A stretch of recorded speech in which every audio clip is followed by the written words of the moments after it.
États-Unis. Le président des États-Unis Donald Trump a qualifié l'assaillant de New York, qui a tué 8 personnes et en a blessé une dizaine, de personnes malades et déséquilibrées, sur Twitter. Les forces de l'ordre suivent cela de près. Pas aux USA, a ajouté le président. Le maire de New York a indiqué plus tôt qu'il s'agissait d'un acte de terrorisme. In an YC, look like another attack by a very sick and deranged person.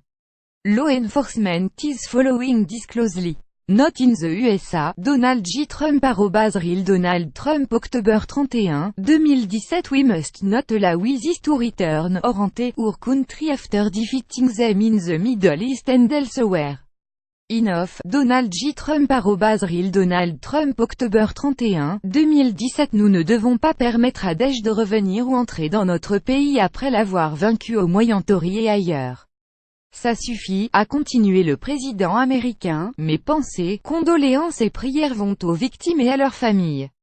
My thoughts, condolences and prayers to the victims and families of the New York City terrorist attack.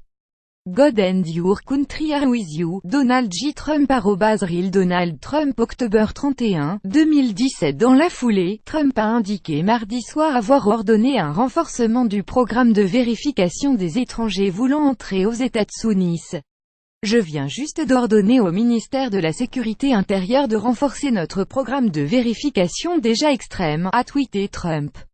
Être politiquement correct, c'est bien mais pas pour ça, a-t-il ajouté.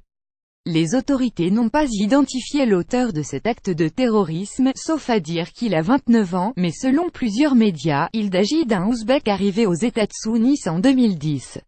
Interrogatoire plus approfondi pour les passagers. La semaine dernière, la Maison-Blanche a fait savoir que le pays allait de nouveau accepter des réfugiés après 4 mois d'une suspension très controversée, à l'exception de ceux venant de 11 pays considérés à haut risque, la plupart à majorité musulmane.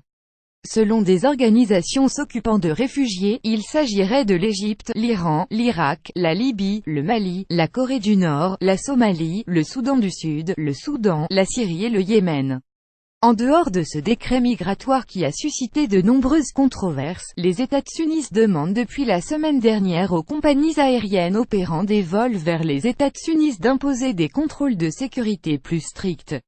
Parmi ces mesures qui n'ont pas été détaillées par les autorités américaines figurent des interrogatoires plus approfondis pour les passagers, selon plusieurs transporteurs aériens.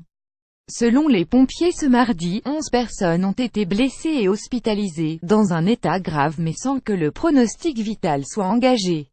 Nos pensées et nos prières vont à ceux touchés par cet attentat, a déclaré la porte-parole de la Maison-Blanche, Sarah Sanders.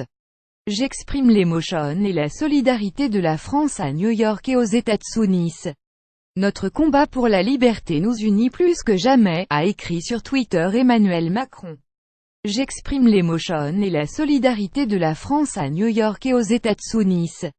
Notre combat pour la liberté nous unit plus que jamais. Emmanuel Macron @Emmanuel Macron October 31, 2017. La dernière alerte de ce type à New York remonte au 22 mai dernier, lorsqu'un ancien militaire avait lancé sa voiture à toute allure sur le trottoir à Times Square, tuant une jeune femme et blessant 22 autres personnes. Lire aussi plusieurs victimes dans le sud de Manhattan, une personne arrêtée pour suivre les dernières actualités en direct sur le HuffPost. Cliquez ici tous les matins, recevez gratuitement la newsletter du HuffPost. Retrouvez-nous sur notre page Facebook. À voir également sur le HuffPost plus. États-Unis. Donald Trump internationalement attend New York terrorisme. Envoyez une correction.